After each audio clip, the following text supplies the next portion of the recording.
Hello, everyone, and welcome to the first official episode of Bitter Reds. Myself, and of course, my good friend beside me, Adam Quinn, Thumbledinho of TikTok. Anyway, first of all, we would like to say a big apology for the delay in content, but we are officially up and going now on all platforms. This will be a consistent thing now in terms of episodes from here until the end of the season and hopefully beyond. There has been problems in terms of availability, in terms of editorial issues and stuff like that, but they are all now resolved. We're fully ready to go here on YouTube. We're on all social media platforms, as well as I'm sure whoever's watching this knows, myself of TikTok or Instagram, whatever, and Adam the same. But yeah, let's get into it. Adam, it is good to see you. How are you? Good to see you, Morley. It's great to be back. I'm doing well. United are doing well. They're doing well to an extent. Unbeaten in 5. I guess you're a very happy man as well, aren't you? well, it's funny because the last time we were properly talking, Liverpool. Look, we've always been talking. Let's be real. Be it text or be it whatever. But the last time we were actually talking publicly together was obviously Liverpool had won their first 5 games of the season. That has quickly switched around since. I've been getting told on TikTok and stuff like that Morley can't handle losing, so that's why there's been no new content and stuff like that. When I've seen your live streams, I don't know if you can. Falling off a chair against United. Oh man, lads. I was roaring laughing at that, man. I'm sorry, no, that was too funny. I was actually laughing myself. I was actually laughing myself at that, to be fair, because that was such a day of pure misfortune that of all days for that to happen. And this chair, you can probably, I don't know, at some point here, it's about 10 or 15 years old, if not more. Oh, yeah. And I mean, it was no coincidence that was going to happen at some stage. And obviously it happened on that day. But one of the great days. One of the great fucking days.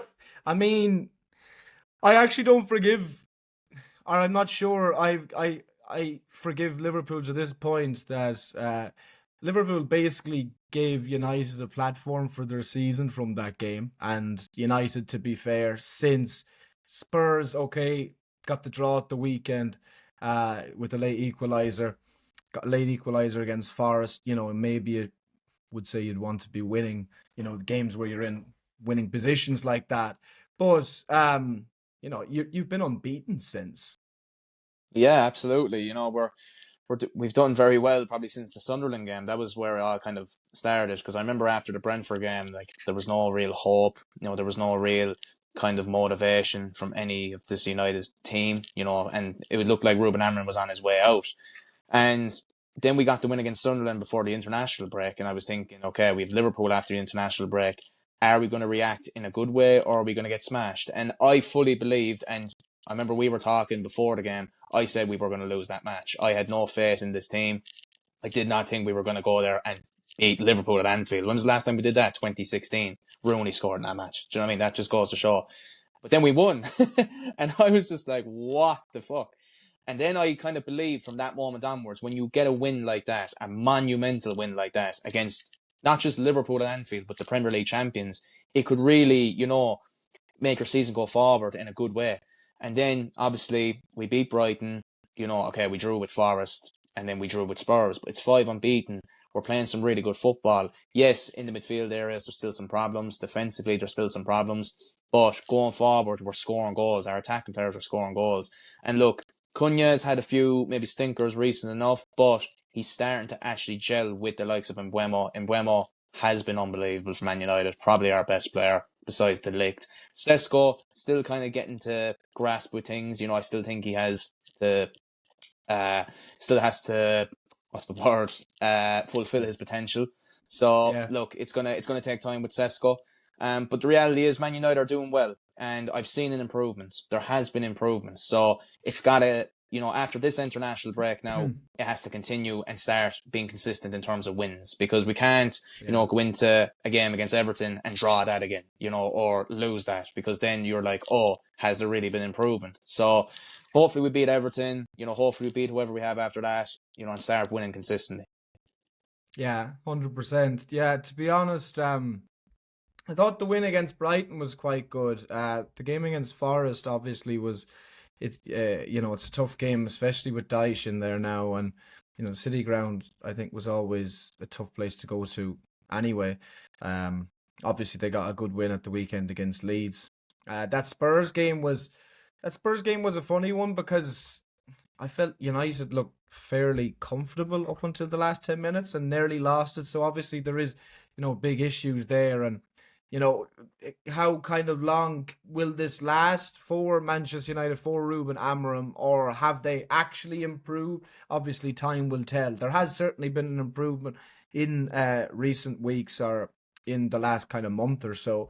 I was absolutely gutted about that game. I was absolutely sick about that game because we should have scored about 5 or 6 goals in that game, and that's been the biggest problem for us this season. Like, not the biggest problem, because there's been so many issues for us this season. Obviously defensively we've been terrible. We've been absolutely crap. Ibu Kanate sometimes plays like a man who's lost the use of his legs. He is terrible this season. Terrible. It's crazy.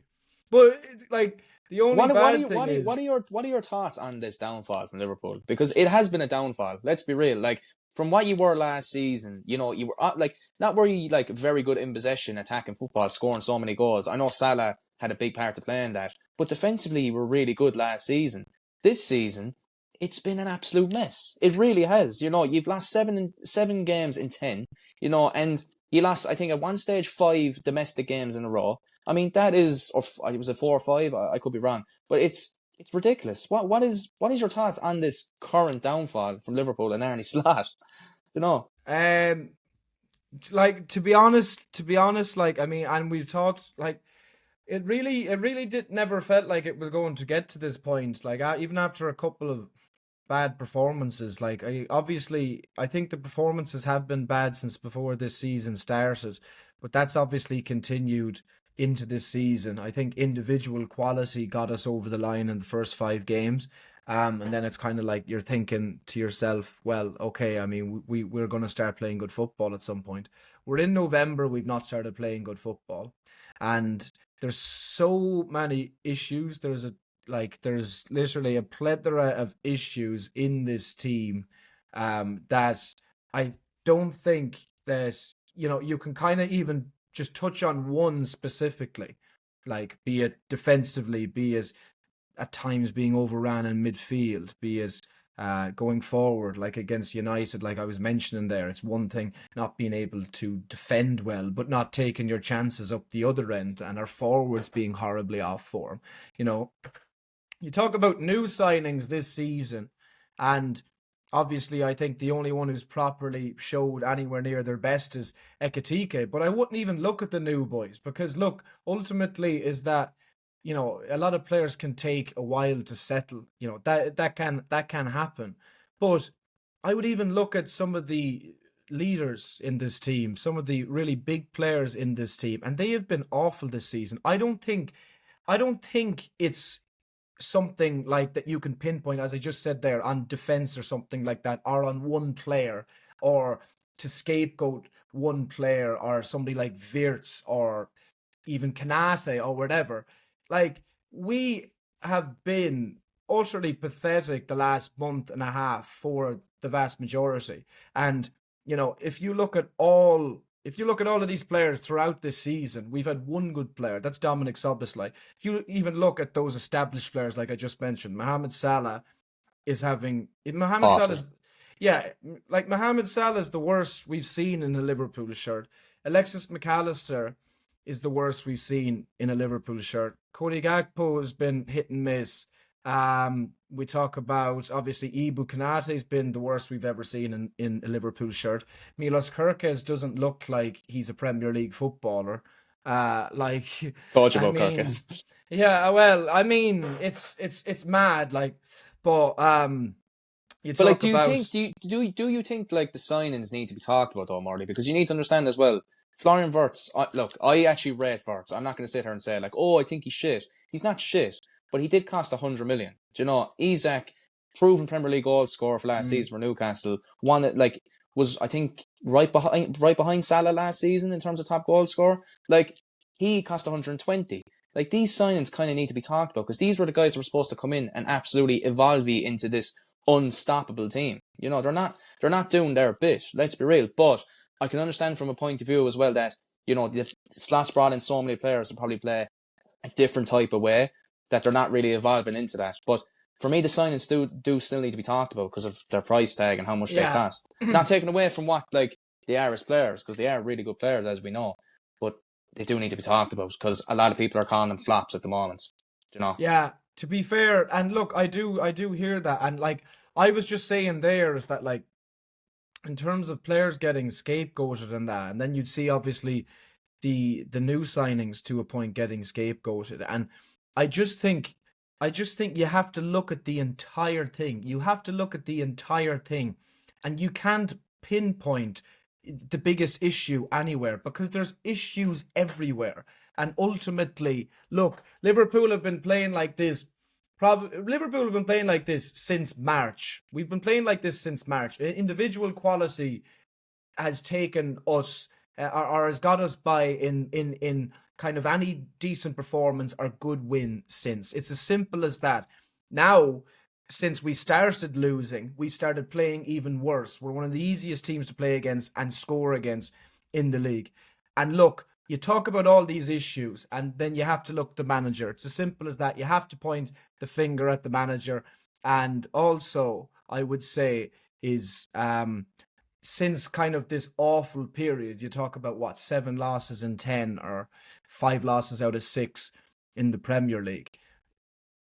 Like to that, like even just to that game on Sunday against Manchester City, there's been no sign of any of these issues being solved. No sign whatsoever. We thought, obviously, the Villa game and the Madrid game kind of, we're back to some sort of a, we're back to kind of playing how this team should be Yeah. playing, Yeah. and we look more structured, we're defending better or whatever. There's a foundation But there. Yeah.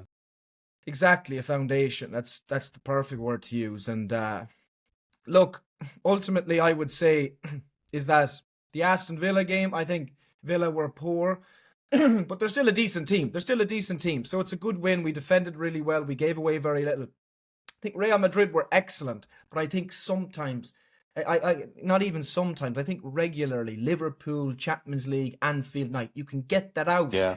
of this Yeah. team. So, like, I think the City game on Sunday just put us straight back to square one and showed us exactly how bad this is and exactly where we're at.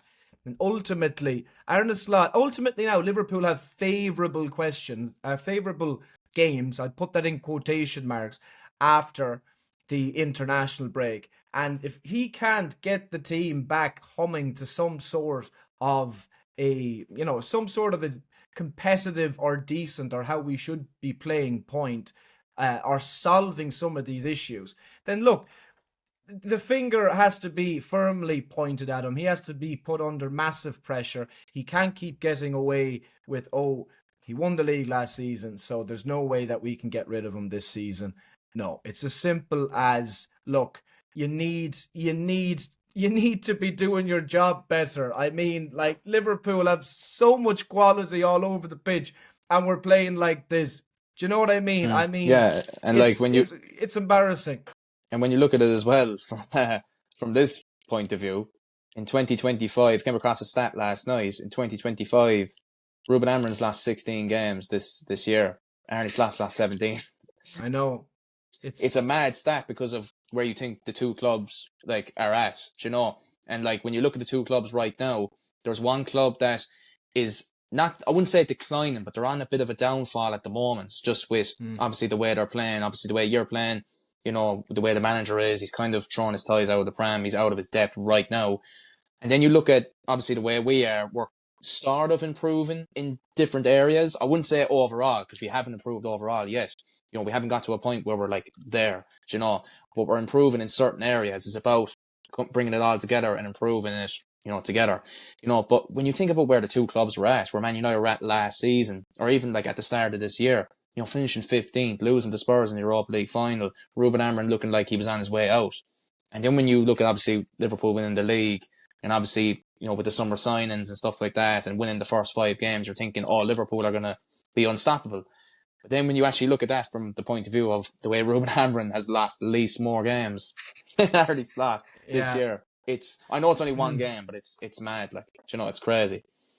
Oh, it is, absolutely. And look, I mean, obviously Slot was great with Liverpool last season, but there was a great point made to me from a month or two, or a month and a half ago. I'd say it was nearing about 2 months now, which just shows Liverpool are still in this period and we haven't got out of it. It's almost like, oh, this is what we're like now, which is nowhere near good enough and has to end very, very soon. But my mate said, look, ultimately, Slot came into a team last season. Granted, look, Klopp finished third with that team in his last season, but Slot did a great job last season. But he came into a team that was together, and he didn't, bring really anybody into it. The only signing was Chiesa, who barely played and still barely plays, which is a joke. It's ridiculous. But look, he came into a team that was together, a team that was together for a while, that know each other quite well, and look, he didn't change much, but he obviously didn't need to change much. This season now, he's brought in so many players, and look, it's one of those things where he doesn't seem to be able to manage it, or he doesn't seem to be able to manage them, and kind of with the ins and the outs of kind of the new of the team, he doesn't seem to have a clue with it. I mean, he's making some of the weirdest decisions. He's playing players all over the place at times. As I mentioned, be it established players, be it new signings, look a shell of themselves. So all of these issues together, as I said, it has to go to something bigger, or it has to be because of something bigger, and that is the manager. But look, I think, as I said, it's one thing. Liverpool will get going at some stage this season. There's far too much quality in that Liverpool team for Liverpool not to get going at some stage this season. But will that be under Arne Slot? Yeah. I'm not so sure. Are you Arne Slot in or out, Jonathan Morley?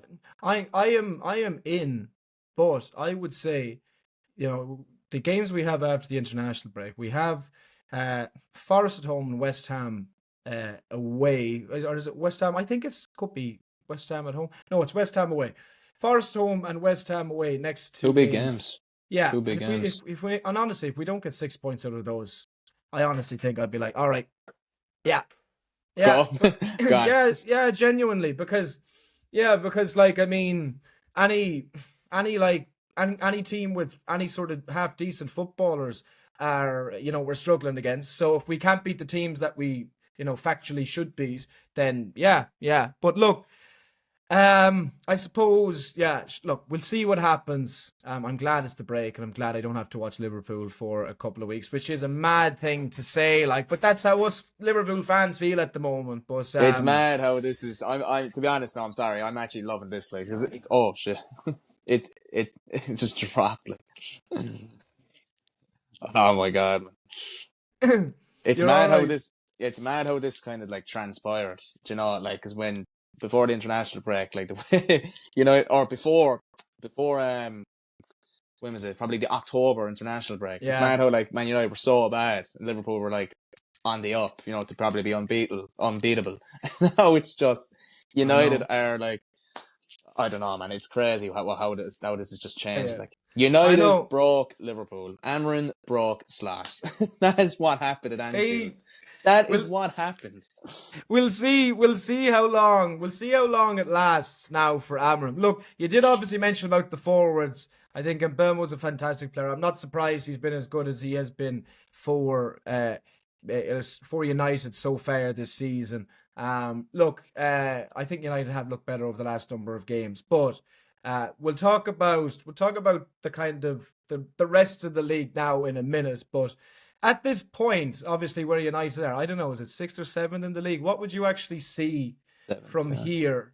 What would you see from here as kind of like, remember, no Europe. So what would you see from here, from this point, as kind of like a successful league season? Yeah, I mean, when you look at it from a fan point of view, like from the majority, I think fans just want to see United get Europe, But I'm someone that wants to see us push even further, with the obviously, even like if you look at the money we spent in the summer on Sesko and Buemo, Cunha, and even Lamens, like we spent a good bit of money this summer. And obviously to improve the attacking areas, to score more goals and be more threatening going forward. Like, I expect us to finish maybe potentially fifth or sixth. I want to Really? I want to push for that. I want to push for those places. I do. I do because Mm. people are saying that we're improving. We're improving massively. We're doing this, we're doing that. We're better going forward.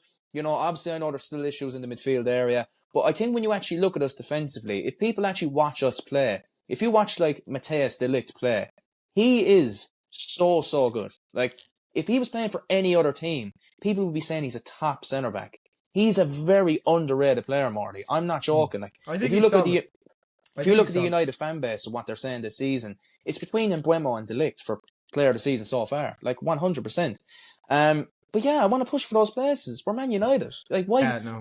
Why should I be satisfied with 8th or 9th place? Or Mm. Conference League football? No, no, no. I want to push for the Champions League places. Like, sure, Yeah. why not? I don't personally think we'll get top four this season. I don't think we're there yet.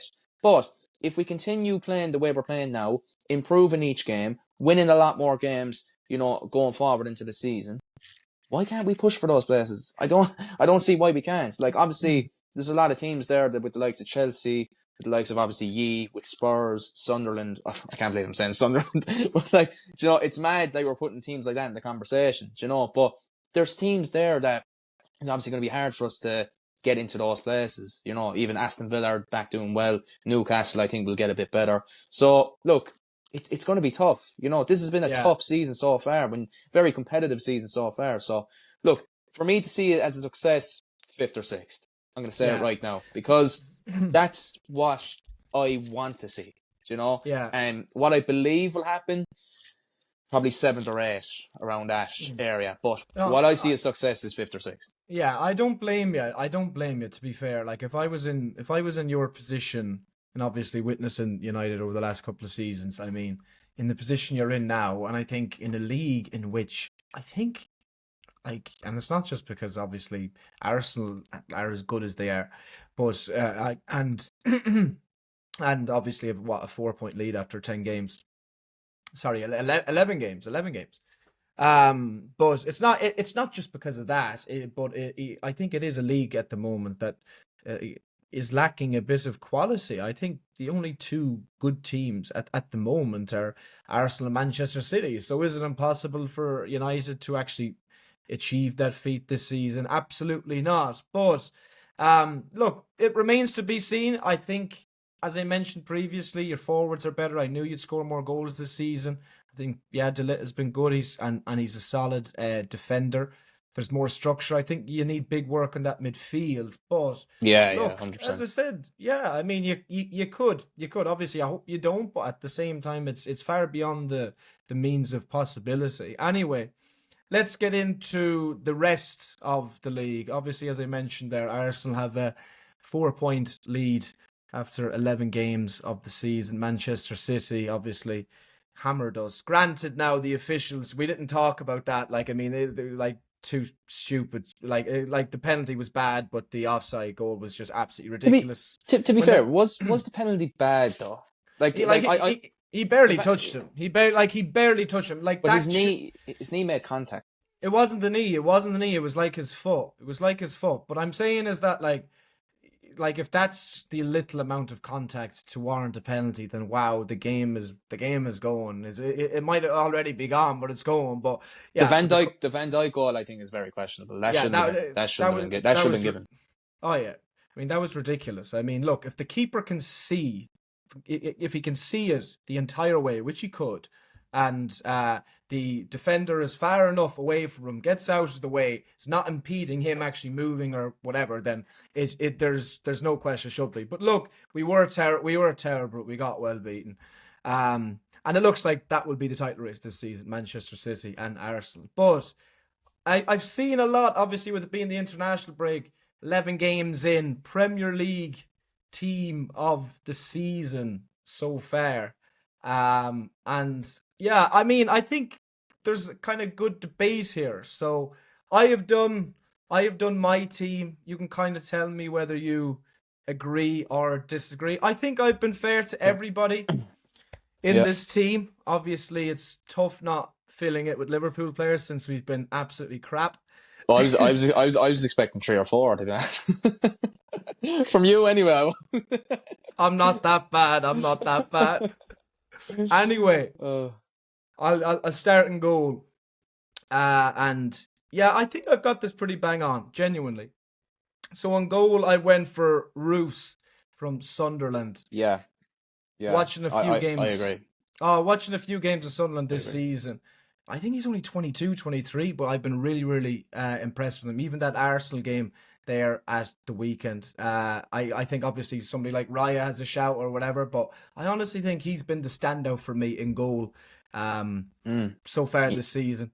Yeah, he had a blinder against Nottingham Forest as well, where he made multiple saves. He was unbelievable in that match. Very good keeper, yeah. He did, yeah. I mean, how Sunderland, how different, obviously, like the changes that Sunderland have had in that team since last season. Oh, it's mad. It genuinely is. They're incredible. But my back four, right back, I think has to be Jurriën Timber. Has to be. I agree. I mean, I agree. Yeah, he's became the best right back in the league. 2 centre backs, I think it has to be Gabriel and Saliba. I think it has to be. I mean, I mightn't have Saliba there. But it's just the thing. I think Gabriel has been excellent, but I just feel like Saliba's been, he's a very good player. He's been very good too, and they've conceded so few goals. It's crazy. Are you just going with just because of the partnership? Because of how they complement each other, really. Like Gabriel walks in, and with Saliba, I just kind of think, has anybody been better? Or Van de Ven? Van de Ven's been very good. Yeah, I hear that. I think Van de Ven has been ridiculous this season. And he's turned into a fucking goal scorer as well, which is mad. But even defensively, he made a last-ditch tackle against United on Sesko that could have resulted in United getting the winner. It's stuff like that, and just the way he reads the game, his pace, his recovery pace, his aerial duels. I think he's an amazing centre back. I'm not saying he's better overall than Saliba, but what I'm saying is maybe if you're best off this season, definitely has a shout. In my opinion. No, to be fair, I had Van de Ven in my thoughts. I was just thinking of a few Spurs games that I did watch. They have like us at times conceded a lot of kind of sloppy goals, but to be fair, individually I think Van de Ven is a great shout. So Saliba or Van de Ven at centre back, I think that's fair enough. Left back, I don't think there's been a standout. I think Nico O'Reilly at Man City has been good. Obviously, he was very good there at the weekend, but Salah's been absolutely awful this season, so it's hardly like a big notch on your belt, really. So at left back, I'm just going for a full Arsenal back four. I'm going for Calafiori. So, No, I agree. Calafiori's actually been really good this season. Yeah, so really good. I just think when you're as good defensively as they are, I can't think of any other player there who, you mentioned Van de Ven, he's a good shout, but I'm just saying in terms of that one of their defenders, Arsenal defenders, shouldn't be in there. But anyway, I'm going for a 4-2-3-1. So my two players in the pivot. First one, I'm going with Declan Rice. I think he has been great this season. Look, obviously, unbelievable. Yeah, I mean, I don't like him. I don't like a lot of Arsenal players, but he makes them tick. He's arguably their most important player. He arguably is their most important player. Going forward defensively, he does it all, and he's became a leader in that team. He's hitting a world class level, 100%. Yeah, definitely in world class level. Yeah, he's doing it now. I mean, probably every season he's been at Arsenal. It's just the only thing like the rest of the Arsenal players are missing is the trophies, the accolades to back Yeah, it up. But yeah, in yeah. in beside Declan Rice, I'm going for Granit Xhaka. I think Granit Xhaka has been absolutely sick this season. He has been No, so good, man. no, Caicedo. No, no, no, no, no, no. Chelsea haven't moved me. Chelsea haven't moved me. Now look, every time I've watched Chelsea, look, I think Caicedo has been very, very good, but I just think Xhaka has been incredible. That game against Arsenal at the weekend. This guy is so good. 33. Yeah, He's no, so good, man. I think he has to be in this team. no, I do agree with you. He has been really, really good, and probably one of the signs of the season. But like Caicedo this season, Morley, has been ridiculous. Like for Chelsea, he has been unbelievable. He has everything, everything. I actually think he's world class. I really do. I think he's world class. He's a world class player. So good on the ball, so good defensively. He's everywhere. He's scoring goals as well, like scoring goals from outside the box. His long range shots are unbelievable. You know, just everything about him is so good. Like, you know, he impacts games so well for Chelsea. I think he's Chelsea's most important player, and I also think he's their best player besides probably Cole Palmer. He Yeah. is unbelievable. But I do understand the Granit Xhaka shout because Granit Xhaka has probably been Sunderland's most important player. Like, sign. so, so,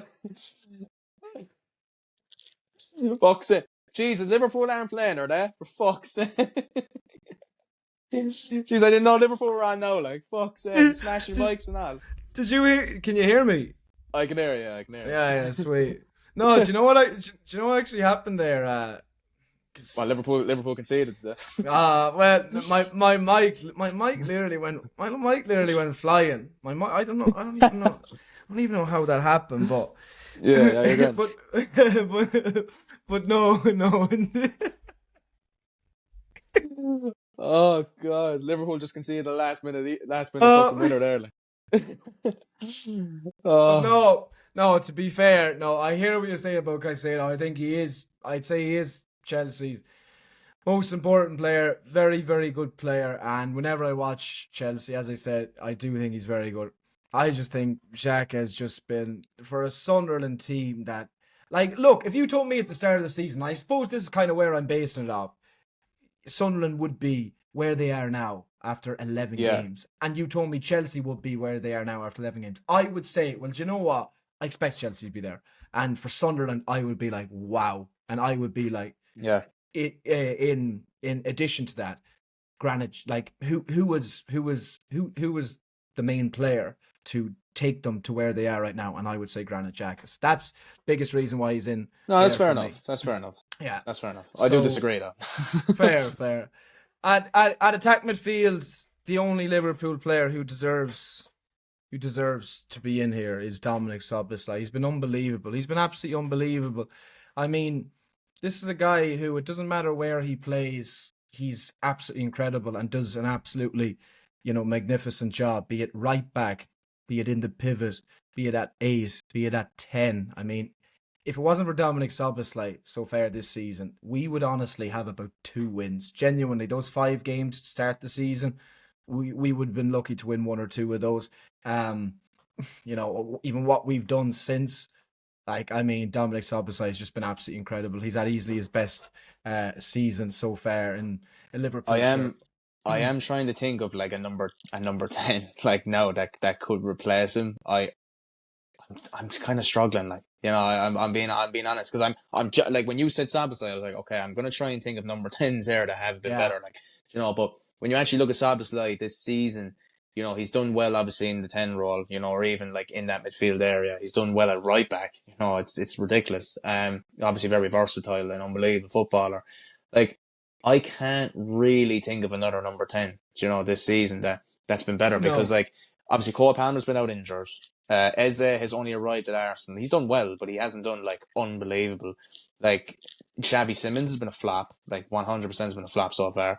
And yeah, he hasn't been great. Yeah, like, Bruno isn't playing as a 10, you know, and he's not yeah, really doing the business this season so far. Like, I can't really think. And Man City, yeah, Ryan Cherky's obviously coming into a bit of form now, but like, he was out injured. I can't Yeah. really I disagree with think, that. yeah, like to be fair, the biggest thing for me is Sabastai has been obviously all over the place in terms of position this season, but I just felt like he just has to be in the team just in terms of just how ridiculously good he has been. He's absolutely Yeah, that's fair. carried, he's absolutely carried Liverpool, and like if like we have 18 points at the moment, we're only still like a couple of points off, only 4 points off second, with even with how bad we've been over the last while. We're like two points off third. If it wasn't for him, I feel it would be so much worse. But Yeah, yeah, that's fair. That's on, fair. on to the front three, and I think this is pretty easy, to be honest. On the right, I'm going for your boy. I'm going for Brian and Burmo on the right. Yeah, love Yeah, it. I'm going. Love it. Yeah, I think he's a really good player. I really do. I always rated him highly. I rated him highly before he came to United, and I knew he'd be good at United, and I think he's playing as such. But yeah, Yeah, and then playing very well. Like he's definitely been, because probably, as I said there a while ago, probably besides De Ligt, he's probably been Man United's best player and most influential player. Just, he's been obviously our top goal scorer with 6 goals so far. He's doing really well so far in the Premier League as well. So yeah, I agree. yeah, yeah, like I mean, he's the only right winger I can think of this season who's been properly good. Yeah, And Saka. My fuck, Saka. 1 goal in 22 games. You stop. Get the fuck out of here. Like, it is most actually, overrated fucking oh attacker in the man, Premier League. it is So it overrated, is man. actually mad. It is Oh, actually he's mad. oh man, don't even get me started on Saka. Like, and I Yeah, saw a video. I saw a video the other day, by the way, of these two lads like saying, "Does Bukayo Saka get into the 08-09 attack of Barcelona?" And they were like, "Oh, maybe ahead of Henry because he was past his time." I was like, "What?" I was like, "What?" And they're on about then the Real Madrid front three: Bale, Ronaldo, Benzema. Oh, maybe ahead of Bale. I was like, "Man, oh my god." yeah. No, don't even get me started. Overrated as fuck. Nah, yeah. Like it's one of those things we were kind of mentioning beforehand, and yeah, I mean, it's crazy he doesn't get those shouts. Look, I know there's a lot he does that's not involved in goal and assists or whatever, but at the same time, is when you are a forward, I mean, you have to be putting up better numbers. Luis Can't do Diaz more, man. obviously, yeah, I mean, Luis Diaz obviously is doing great in the Bundesliga since he joined Bayern, but the biggest reason Liverpool didn't, sign him to another contract is because his numbers weren't good, and he's a forward. He's playing off the other wing. So yeah, I mean, I think he definitely is overrated by Arsenal fans. He's a good player, but he's nowhere near as good as what they say, and that's Jesus Christ. But Oh man, like literally, go and watch the clips. They're actually oh my horrendous. Like, god, they're on it's about just Saliba. They're on about Rice as well, saying he gets into like the Barcelona 08-09 midfield. seen And I that. was like, they were like, oh, he gets in a centre back. I was like, so what are you on about? Like, oh It's fuck that. crazy. It's Seriously. crazy. But yeah, like then you think like, oh, it's like rage bait and stuff like that, whatever. Where no, it's just I like don't think it is. no, it's just I Arsenal fans, really don't think it is. genuinely. But anyway, and Burmo off the right, Semenyo I went off the left. Obviously, he has played kind of in both wings at different times this season. Semenyo's been really good. Yeah, He's yeah, got he's got 6 goals and 3 assists this season. yeah. Last few games maybe hasn't been as good as what he was. What the first maybe 8 games, but he has been excellent. He has been excellent, and he's I would say he's been Bournemouth's best player for sure. Absolutely, absolutely. He's been unbelievable. I remember a game he played there a couple of weeks ago. I forget actually who Forest played, or not Forest, Bournemouth. I think they played Forest. I could be wrong now, but they played a team there a couple of weeks ago, and he was so like influential in the match. He was kind of running the show. I think he scored 2 goals and assisted one. And I remember just Yeah, watching that, and I was like, this guy is ridiculous. And even last season, he was so good for Bournemouth. Yeah, I completely agree. He's definitely Bournemouth's most important player. Yeah, he hasn't been great in the last couple of games, but like his form will pick up again. Like, yeah. he is one of those players that's gonna, do well again. Like, Yeah, I can already see he's going to be like a 70, 80, if not more, million player next summer. Yeah, Like, I I see mean, him moving. I see him moving to Spain or something like that, or yeah, maybe even 100%. Bundesliga or something like that. Yeah, and wherever he goes, he'll just ball out. But and then strikers, obviously, Erling Haaland, and that is No, obviously. I disagree. It's obviously Benjamin Sesko, man. Like, Yeah, God. yeah. Oh, it's Yeah, no, it's Haaland, Chris Wood or something. Yeah, yeah, no. yeah. But no, yeah, and I think it's a good team. I'll go through it. So 4-2-3-1. I have Roofs of Sunderland in goal. Right back, I have Jurriën Timber. At left back, Ricardo Calafiori. Two centre backs, Gabriel and Saliba. But Adam, a good honourable mention there to Van de Ven, who I think has been great too. My two holding in midfield are Declan Rice and Granit Xhaka. Up in front of them, I have Dominic Soboslai on the right. I have Brian Mbeumo on the left. I have Semenyo, and at striker, I have Erling Haaland. I think that's good. What do you Solid team. think? Solid Solid team, team. yeah. No, I agree. Look, I disagree with maybe Saliba a tiny bit, and I disagree maybe with Xhaka, just because I think Caicedo and Van de Ven individually this season have been probably some of the best performing players in the Premier League. They've been so good so far. But I also don't disagree with Saliba because of obviously the partnership with Gabriel and how good the two of them have Yeah. been together, and obviously Granit Xhaka being one of the signs of the season. Morley, solid tech, 100%. Thank you, brother. Let us know, of course, in the comments what you think about that.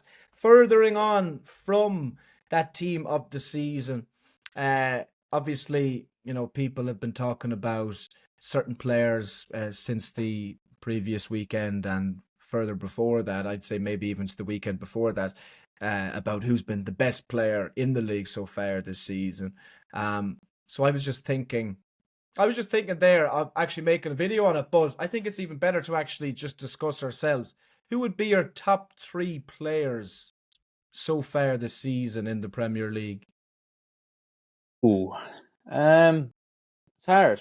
It's hard because after hearing obviously your team there, team of the Mm. season, there's loads you can choose from there. There's obviously, probably maybe two obvious ones there, in my opinion. But when you're thinking about like, okay, I'll put it this way, Joe. Maybe second, I'd probably go Gabriel just because of how influential he's been for Arsenal this season as a defender, goal scoring as well. He's been unbelievable defensively as always. He's a brick wall at the back for Arsenal. He's unbelievable. Obviously the partnership he has with Saliba, I think they complement each other so well and have done for so many years now. So I think Gabriel has probably been, a better performer this season. You I think have he's been you have Gabriel third, is uh, it? in second, and then I could see in third. I'm kind of. I probably would go Caicedo. I probably would go Caicedo. I'm I, sorry, I, bro. I'm sorry, man. I I just think he's good, but I wouldn't have him near.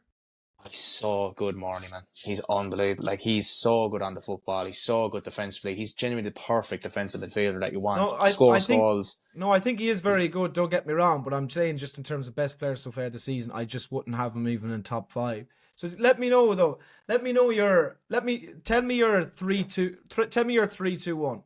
okay. So Caicedo third. Right. I'd have Gabriel second. I'd have Erling Haaland first. Yeah. Um, I No. th- I think I think the top two for me is solidified. I think the two of them this season, like Gabriel and Haaland, have just been the best performing players this season. For both their clubs. And I just think Caicedo. I just love Caicedo, man. I think this season he's been unbelievable for Chelsea. I think what he's doing for that Chelsea side, the impact, the importance of having him in that team. Because I think if you take Caicedo out of that Chelsea team, they wouldn't be anywhere near the top four. They'd probably be in top 10.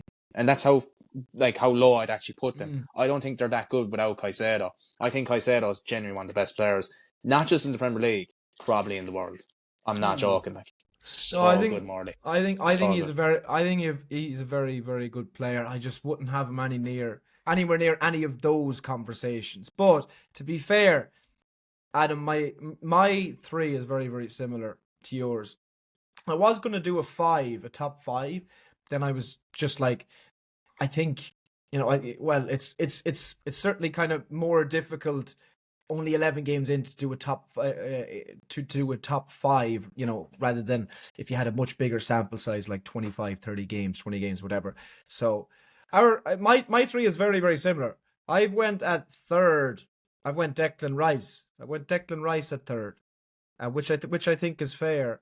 And I see it. Yeah, yet, and as I said previously, I think he's potentially Arsenal's most important player, and they are, I mean, unfortunately, but comfortably the best team in the league at the moment. In second, we completely agree. Gabriel, he is, to be fair, been the best centre half in the league. It's crazy because obviously Saliba would have been put more in those conversations, the last kind of couple of years, and then Gabriel has just raised his level, and he's the one in those conversations now. And yes, Saliba is very good, but I think even Arsenal fans know he's not as good as what we are seeing from Gabriel. And then first is obviously Erling Haaland, Yeah. So, I mean, yeah, very similar. Very similar. yeah, very similar. To be fair, kind of two kind of similar kind of midfield players as well. But yeah, I think that's pretty fair. Obviously, people can let us know whether we're missing out on anybody or whether they disagree or agree. But yeah, I think obviously number one is very, very simple. Erling Haaland has been incredible this season. I think he's potentially having his best. He's potentially on pace at the moment for his best ever season. Yeah, absolutely. Yeah, he's just ridiculous, and he's certainly early PFA Player of the Year. His goal scoring record favorite. is absolutely ridiculous. I've never seen the likes of it. Genuinely, he it has. is. I think he has 99 Premier League goals in nearly 100 games, or 100, 101, 102 games. That is insane numbers. It is. It's ridiculous. Yeah, it is. I mean, you talk about obviously strikers gone past, and even over the last number of years, and quality and top quality, whatever. He's just somebody who, his numbers alone, how efficient he is, his finishing, just in terms of your perfect striker. He's just somebody who is just already right up there. What he's done since he came to the league and continues to do, and maybe even improve this season, what he's doing is already there for best striker ever in the Premier League, and he probably will go down as the best Premier League striker ever. He probably will. I mean, he signed this big contract, obviously, as well. Just his numbers alone. I mean, if you obviously watched the game last Sunday, somebody said to me afterwards, you know what, Haaland was very quiet, and I said, we actually defended Haaland okay, but he just said, well, he missed the penalty, but he just said, obviously, the chance with the header, and he took it. He actually was pretty quiet, but he's kind of the guy who just needs one chance, and give him a one-on-one or a half decent chance. He doesn't miss. No, he doesn't, and it is mad. When you look at what he's done since he, as you say, come to the league, I'll never forget his first season where he scored 53. I think it was 50 or 52, 53 goals in the one season. That is insane. And people say that he's not the best footballer, but the reality is, when you're a striker, your job is to score goals. That's the reality. I know, obviously, maybe Harry Kane as an all-round footballer, all-round complete striker is probably better than Haaland. But when you look at Haaland's numbers and what he's producing year in, year out, there's no one, in my opinion, that is better than him in that department. Scoring goals for fun, absolute fun. And you did say he's already up there in terms of the best strikers to play in the Premier League. I completely agree. Do I think he will go down as the greatest? No, to be honest, I don't think he will. I think Wayne Rooney is still, without a shadow of a doubt, the best striker to ever play in the Premier League. And that is bias. I don't care what anyone says, but if people actually watched Wayne Rooney, they'll understand how fucking good he was. But I think Erling Haaland, in terms of strikers, without question, he's being top 3, top 5. He has the 100%. Potential. He definitely has the potential to go down as the best, just purely by the completely robotic numbers that he continues to put up. And as I said, even this season, looks like he's going to improve on. But obviously, we're talking, in terms of our top 3 players there, City and Arsenal. Thankfully, I think we were all very, very happy to see Arsenal drop points at the weekend against Sunderland, because it was looking there for maybe a week or two that they could run away with this already. Yeah. Yeah. I was surprised. I was impressed, I must say, with how good City looked last Sunday. Do you think there can actually be a title race between these two? Do you think? I would say, look, I think Arsenal are going to win the league. I think at the moment they have too much for Manchester City. I think they're too consistent, especially in terms of how they defend and structurally across their team. But can City actually do this, do you think? Do you think City can actually win this title? I think any Pep Guardiola team can challenge anyone, to be honest. Like, I know last season they fell off massively and they weren't playing well last season. They were conceding a lot of goals, conceding a lot of chances. You know, they were losing a lot of games, which was surprising to see. But the upturn in form this season, the way they're playing this season, I mean, when I watched City against Liverpool on Sunday, I was impressed because of how good they were going forward, the control they had of the game. Jeremy Doku on the left wing has improved massively for Manchester City. He looks so good on the ball, creating chances. Obviously, Erling Haaland is just a robot. He's a joke. He's back to his goal scoring form. You know, that didn't really leave last season. I still think, you know, he was still scoring goals last season, but when you look at it this season, it's a different level. Obviously, they've made brilliant signings in Turkey. You know, I think Aitnor is a good signing. Obviously, he's not getting into the team at the moment, but Nico O'Reilly's playing well, an academy graduate. You know, they're very solid. They're not conceding a lot of goals either. They're really not. So, look, of course they can challenge. They're an unbelievable side, you know, and they are one of the best sides in the league this season. They have some unbelievable players. But, I do think Arsenal are going to win it. Yeah. I do think it's their season. I just think, look, you're going to have results like that when you're challenging for the league against Sunderland, against teams like that. Like, I remember Liverpool last season when they were going for the league. I know it was kind of nearly wrapped up, but remember the 2-2 against Aston Villa. I remember, like, other results as well. So, like, it's going to happen to teams like that who are going for the league. You know, you're going to have results like that. So, no, I've no doubt in my mind. I think Arsenal will push on and have an unbelievable season. I do think they're going to win a trophy as well. I just think they're so solid. You know, they're probably one of the best defensive teams we've seen in the Premier League for quite a while. You know, and they're not conceding a lot of goals, are they? They've only conceded 5. So the reality is, but again, Arsenal have battled it for 2 or 3 years. Yeah, well, that's what I'm saying. That's what I'm saying. I'm of the belief. Look, you said they can challenge. You said City can challenge. I believe City can challenge this season. I believe they've improved since last season. I still do think they are there to be got at defensively. And what annoyed me the most on Sunday is we didn't go in, like, obviously Slot set us up quite defensive from the start, which was weird, and we didn't get in their faces and, you know, try to exploit that defense even through the middle. I think that there's there's opportunities there, but they are more solid. Their midfield looks better. Their forwards certainly look better. Haaland's obviously always great, and then the other players you mentioned there, like Doku as well, they are coming on. I think Foden has been decent as well to his level this season. So I think, you know, they can challenge. And as you said there, I do think Arsenal will win it. But it's just like, it's 4 points and it's only 11 games in. There's a long, long way to go. Yeah, it's a long way to go.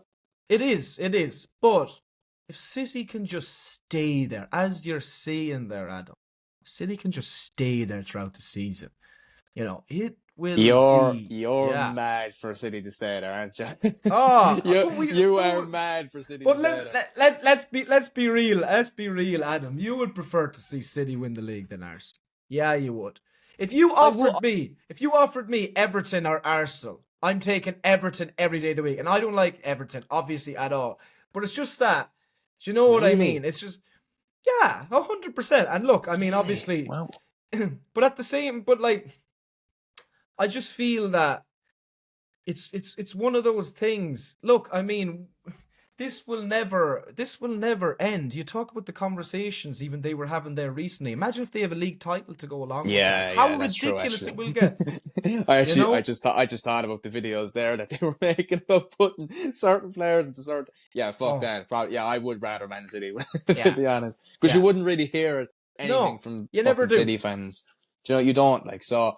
But like, I also don't want City catching up to us on Premier League titles. So when it gets to that stage where City are like probably, because I think City obviously will probably win another league title before United. So like when it gets to that stage where like obviously we're on 13 league titles. Yes, we're on 20 league titles overall if you count obviously before the Premier League. But in Premier League, era, like how many does City have? 5 or 6? Or I don't know. I think it's, I don't know really. 6 or 7, is it?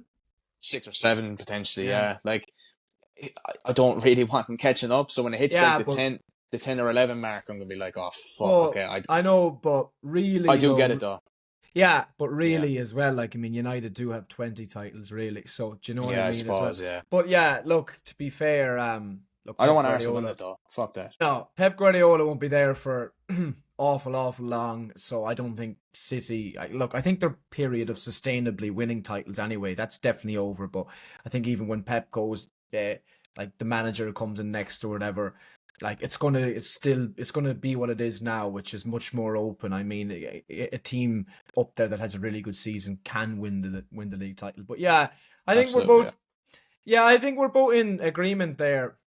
Look, we do think Arsenal will win the league, but if City, we hope City stay there. But if City can just stay there, then who knows? Who knows? Because there will be big pressure, and there already is pressure on Arsenal because I think people expect them to win it. If Arsenal battle this again, right? I'm sorry now, okay?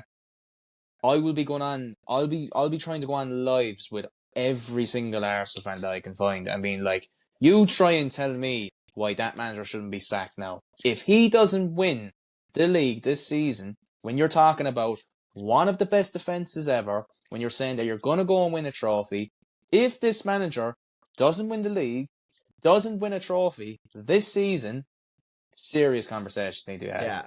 Because he can't continue in that job. Like, no other manager, in my opinion, with the money he's spent, the amount of years he's been given, this continuous second place finishes, the lack of trophies, the lack of silverware, no other manager would survive. I'm not joking. Like, at a big club like Arsenal, massive football club, he shouldn't be surviving. Like, do you know? No. But they're actually in a good place now where they do look like they're going to go on and do it. But they have to keep it up. This is Arsenal we're talking about. They have to keep it up. 100%. And can they?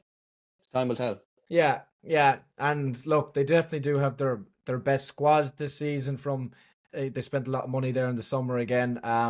They're this is their best 11 that they've had. And look, Liverpool are obviously not as good this season. I've already conceded that we're not going to win the title. We're going to be in a top 4, top 5 race. Obviously you have Manchester City, yes, who are better. They have improved, but they're not.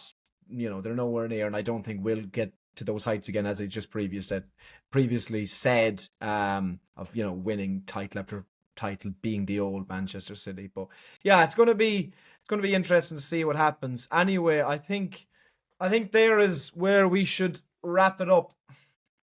Yeah, no worries. I've really enjoyed it. I've really enjoyed the first episode of Manny. We'll be on, obviously, this will be a weekly thing to anybody watching. We're just going to do an episode every week, to talk obviously about past football, future football, whatever, obviously mostly Premier League, Liverpool, Manchester United based. All our other links are linked on the channel. Make sure, please leave a like on this video, subscribe to us. We're hoping to do some big things in the future, such as live podcasts on YouTube and many other things. And I've really enjoyed it. We hope to be on the likes of Spotify and stuff like that as well too. People who are into that. Adam, I've enjoyed it. How are you? I've enjoyed it, man. It's been good. It's been a long time coming, to be back doing this with you. So yeah, I've enjoyed it, and like, subscribe, lads. Make sure you fucking do, because you don't want to be missing out on this. Trust me. Absolutely. Well said, my friend. Anyway, as I said, we're going to be every week. It can probably switch in terms of the day or whatever that's going to be out, but just know it's going to be out every week. It's from all our socials and stuff like that. And thank you very much for watching. See you next week. Yeah, lads.